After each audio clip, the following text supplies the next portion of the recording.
ನಮಸ್ಕಾರ, ನಿಮ್ಮೆಲ್ಲರಿಗೂ ರೇಖಾಸ್ ಕುಕ್ಕೋಸ್ಗೆ ಸ್ವಾಗತ. ನಾನು ಇವತ್ತು ನಿಮಗೊಂದು ಮತ್ತೊಂದು ವಿಭಿನ್ನವಾದ ಒಂದು ಸಿರಿಧಾನ್ಯದ ರೆಸಿಪಿನ ತೊಗೊಂಡ್ಬಂದಿದ್ದೀನಿ. ನಾನು ಈ ಥರ ರೆಸಿಪಿ ಈ ಥರ ಎಕ್ಸ್ಪೆರಿಮೆಂಟ್ ಮಾಡ್ತಾ ಇರ್ತೀನಿ ಮನೆಯಲ್ಲಿ. ಸಿರಿಧಾನ್ಯನ ಇಷ್ಟಪಡಿಸ್ಬೇಕು ನನ್ನ ಫ್ಯಾಮಿಲಿಗೆ ಅಂತ ಈ ಥರ ಬೇರೆ ಬೇರೆ ವೆರೈಟೀಸ್ ಟ್ರೈ ಮಾಡ್ತೀನಿ. ನೋಡಿ, ಈ ಇಡ್ಲಿ ನೋಡಿ ಎಷ್ಟು ಚೆನ್ನಾಗಿದೆ ಅಂತ. ಇದರೊಳಗೆ ಯಾವುದೇ ಅಕ್ಕಿ ಇಲ್ಲ, ಯಾವುದು ರವೆ ಇಲ್ಲ, ಏನೂ ಇಲ್ಲ, ಸಿಂಪಲ್ಲಾಗಿದೆ. ನೋಡಿ, ಇದಕ್ಕೆ ನಾನು ನವಣೆ ತೊಗೊಂಡಿದ್ದೀನಿ 1 ಕಪ್ಪು. ಇದರಿಂದ ನಾನು 16 ಇಡ್ಲಿ ಮಾಡ್ಬೋದು. ಆಮೇಲೆ ಇದಕ್ಕೆ 1 ಸ್ಪೂನು ನಾನು ಮೆಂತ್ಯ ತೊಗೊಂಡಿದ್ದೀನಿ ಅಷ್ಟೇ, ಮತ್ತೇನೂ ಇಲ್ಲ. ಇದನ್ನು ಚೆನ್ನಾಗಿ ವಾಶ್ ಮಾಡ್ಕೊಳ್ಳಿ 2ರಿಂದ 3 ಸಲ, ಯಾಕಂದರೆ ಇದಕ್ಕೆ ಭಾಳ ಧೂಳಿರುತ್ತೆ ಇದರಲ್ಲಿ. ಅದರಿಂದ ಎಲ್ಲ ವಾಶ್ ಆದಮೇಲೆ ಚೆನ್ನಾಗಿ ಇದಕ್ಕೊಂದು 2 ಕಪ್ನಷ್ಟು ನೀರು ಹಾಕ್ಬಿಟ್ಟು ರಾತ್ರಿ ನೀವು ನೆನೆಯೋಕೆ ಇಡ್ಬೋದು. ಅಥವಾ ಒಂದು 8 ಅವರ್ಸ್ ನೆನಿಬೇಕಿದು, 6 to 8 ಅವರ್ಸ್ ನೆನಿಬೇಕು, ರಾತ್ರಿ ಅಥವಾ ಹಗಲು ಯಾವಾಗಾದರೂ ಪರವಾಗಿಲ್ಲ. ಸೊ ಈ ಥರ ಮಾಡ್ಕೊಂಡ್ಮೇಲೆ ಮರುದಿವಸ ನೀವು ಅದನ್ನು ಮಿಕ್ಸರ್ಗೆ ಹಾಕೋಕ್ಕಿಂತ ಮುಂಚೆ ಈ ಥರ ನಾನು ಒಂದು ಕಾರ್ನ್ ತೊಗೊಂಡಿದ್ದೀನಿ. ಇವಾಗೆಲ್ಲ ಸಿಗ್ತಾ ಇದೆ, ಇವಾಗ ಎಲ್ಲ ಕಡೆ ಈ ಥರ ಫ್ರೆಶ್ ಕಾರ್ನ್ ಬಂದಿದೆ. ನೀವು ಇಲ್ಲಿ ನಿಮ್ಮ ಹತ್ರ ಫ್ರೋಝನ್ ಇದೆ ಅಂತಂದರೆ ಅದನ್ನು ಕೂಡ ಉಪಯೋಗಿಸ್ಕೋಬೋದು. ನೋಡಿ, ಈ ಥರ ಫ್ರೆಶ್ ಕಾರ್ನ್ ಇದ್ದರೆ ತುಂಬ ಚೆನ್ನಾಗಿರುತ್ತೆ. ನೋಡಿ, ಇದನ್ನು ಈ ಥರ ಕಟ್ ಮಾಡ್ಕೊಂಡಿದ್ದೀನಿ ನಾನು. ಕಟ್ ಮಾಡಿಕೊಂಡು ಇದನ್ನು 1 ಕಪ್ ಆಗೋಷ್ಟನ್ನ ಕಟ್ ಮಾಡ್ಕೊಂಡಿದ್ದೀನಿ. ಇದು ನಾನೊಂದು ಓನ್ ಆಗಿರೋಂಥ ಒಂದು ರೆಸಿಪಿ. ಇದು ನಾನೇ ಪ್ರಯತ್ನ ಮಾಡಿ ಮಾಡಿದಂಥದ್ದು, ತುಂಬ ಟೇಸ್ಟಿಯಾಗಿತ್ತು. ಸೊ ಎಲ್ಲರೂ ನಮ್ಮ ಫ್ಯಾಮಿಲಿ ಮೆಂಬರ್ಸು ಎಲ್ಲರೂ ಇಷ್ಟಪಟ್ಟ ಮೇಲೆ ನಾನು ಈ ರೆಸಿಪಿನ ಪೋಸ್ಟ್ ಮಾಡ್ತಾಯಿದ್ದೀನಿ. ಇದಕ್ಕೆ ನಾನು 1 ಕಪ್ಪು ಹಾಗೆ ಮಾಡಿಕೊಂಡ್ರೆ ಕಾರ್ನ ಮಿಕ್ಸರ್ ಜಾರ್ಗೆ ಹಾಕ್ತಾಯಿದ್ದೀನಿ. ಅದ್ರ ಜೊತೆಗೆ ನಾನು ನೆನೆಸಿಟ್ಕೊಂಡಿರೋಂಥ ಈ ನವಣೆನೂ ಕೂಡ ಇದಕ್ಕೆ ಹಾಕ್ತಾಯಿದ್ದೀನಿ. ನಾನು ನವಣೆ ಮತ್ತು 1 ಸ್ಪೂನಷ್ಟು ನಾನು ಮೆಂತ್ಯ ತೊಗೊಂಡಿದ್ದೀನಿ ಅಷ್ಟೇ, ಅದನ್ನು ಕೂಡ ಇದಕ್ಕೆ ಹಾಕ್ತಾಯಿದ್ದೀನಿ. ನೀರು ಜಾಸ್ತಿ ಹಾಕ್ಬೇಡಿ, ಕಾರ್ನಲ್ಲಿ ಆಲ್ರೆಡಿ ನೀರಿನ ಅಂಶ ಇರುತ್ತೆ, ಅದು ಮತ್ತೆ ನೀರು ಬಿಟ್ಕೊಳ್ಳುತ್ತೆ. ಅದರಿಂದ ಇಡ್ಲಿ ಅದಕ್ಕೆ ನಾವು ಇದನ್ನು ಗ್ರೈಂಡ್ ಮಾಡ್ಕೋಬೇಕಾಗತ್ತೆ.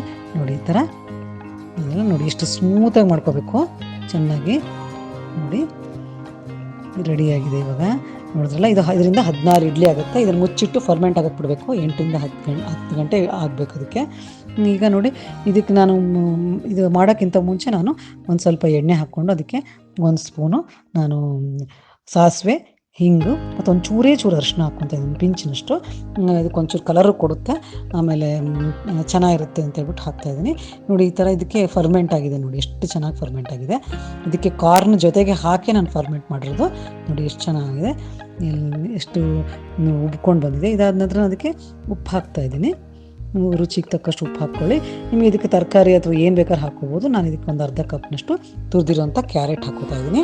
ಇದಾದ ನಂತರ ಒಂದು ಅರ್ಧ ಕಪ್ನಷ್ಟು ಸಣ್ಣಗೆ ಹೆಚ್ಚಿರೋಂಥ ಕೊತ್ತಂಬರಿ ಹಾಕ್ಕೊಂಡಿದ್ದೀನಿ. ಇದಾದ ನಂತರ ನಾವು ಮಾಡ್ಕೊಂಡಿದ್ದೀವಲ್ಲ ಈಗ ಒಗ್ಗರಣೆನ, ಅದು ಕೂಡ ಇದಕ್ಕೆ ಹಾಕ್ಕೊಂಡಿದ್ದೀನಿ. ಇದು ಒಂದು ರೀತಿ ಚೆನ್ನಾಗಿ ಟೇಸ್ಟ್ ಕೊಡುತ್ತೆ. ನಿಮಗೆ ಈ ಇಡ್ಲಿ ನಿಮಗೆ ಅಂದರೆ ಗೊತ್ತೇ ಆಗೋದಿಲ್ಲ. ನೀವು ಅಂದರೆ ಒಂದು ಸ್ವಲ್ಪ ಕಲರ್ ಚೇಂಜ್ ಇದೆ ಅಂದ್ಬಿಟ್ರೆ ನಿಮಗೆ ಬೇರೆ ಇಡ್ಲಿ ಥರ ಯಾವುದೇ ಫೀಲಿಂಗು ಬರೋಲ್ಲ. ಕಾರ್ನ್ ಸ್ವೀಟಾಗಿರುತ್ತೆ, ಆಮೇಲೆ ಕ್ಯಾರೆಟು ಸ್ವೀಟಾಗಿರುತ್ತೆ. ಅದ್ರ ಜೊತೆಗೆ ಈ ಸಿರಿಧಾನ್ಯ ಇರುತ್ತಲ್ಲ, ಅದು ಸ್ವಲ್ಪ ಲೈಟಾಗಿ ಒಂದು ಕಹಿತನ ಇರುತ್ತೆ ಅದಕ್ಕೆ. ಅದು ಇದು ಎರಡೂ ಸೇರಿ ಕಾಂಪೆನ್ಸೇಟ್ ಆಗಿ ನಿಮಗೆ ನಾರ್ಮಲ್ ಇಡ್ಲಿ ತಿಂದಷ್ಟೇ ಟೇಸ್ಟ್ ಬರುತ್ತೆ. ಒಂದ್ಸಲ ಟ್ರೈ ಮಾಡಿ ನೋಡಿ. ನೋಡಿದ್ರೆ ಇದಕ್ಕೆ ನಾನು ತುಪ್ಪ ಹಚ್ಕೊಂಡು ಇದಕ್ಕೆ ನಾನು ಹಾಕ್ಕೋತಾ ಇದ್ದೀನಿ ಬ್ಯಾಟರ್ನ. ಇದಕ್ಕೆ ನಾವು ಹೇಗೆ 15 ನಿಮಿಷ ಸ್ಟೀಮ್ ಮಾಡ್ಕೋತೀವಲ್ಲ ಅದೇ ಥರ ಮಾಡ್ಕೊಳ್ಳಿ. ನಿಮಗೆ ಏನೇ ವೇರಿಯೇಷನ್ಸ್ ಬೇಕಿದ್ರೂ ಮಾಡ್ಕೋಬೋದು. ಇದರೊಳಗೆ ನಿಮಗೆ ಯಾವುದೇ ಥರದ್ದು ವೆಜಿಟೇಬಲ್ಸು ಅಥವಾ ಏನೇ ಹಾಕೋಬೇಕಂದ್ರೂ ಹಾಕೋಬೋದು. ಕ್ಯಾಪ್ಸಿಕಮ್ ಬೇಕಾದ್ರೆ ಹಾಕೋಬೋದು, ಅಥವಾ ನೀವು ಪ್ಲೇನ್ ಹಾಗೆ ಇಡ್ಲಿ ಮಾಡ್ಕೋತೀನಿ ಅಂದರೂ ಕೂಡ ಮಾಡ್ಕೋಬೋದು.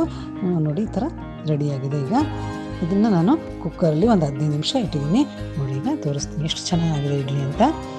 ತುಂಬ ಸಾಫ್ಟಾಗಿ ತುಂಬ ಚೆನ್ನಾಗಿದೆ ಇಡ್ಲಿ.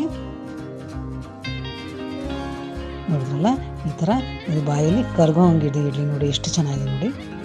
ನೋಡಿದ್ರಲ್ಲ, ಯಾವುದೇ ರೀತಿಯ ಬಾಯಲ್ಲಿ ಇಟ್ಟರೆ ಕರಗೋಗುತ್ತೆ, ಅಷ್ಟು ರುಚಿಯಾಗಿರುತ್ತೆ ಇಡ್ಲಿ ಮಾಡ್ಕೊಂಡು ನೋಡಿ. ಆಮೇಲೆ ನನ್ನ ಚಾನಲ್ ಸಬ್ಸ್ಕ್ರೈಬ್ ಮಾಡ್ಕೊಳ್ಳಿ. ತುಂಬ ಧನ್ಯವಾದಗಳು.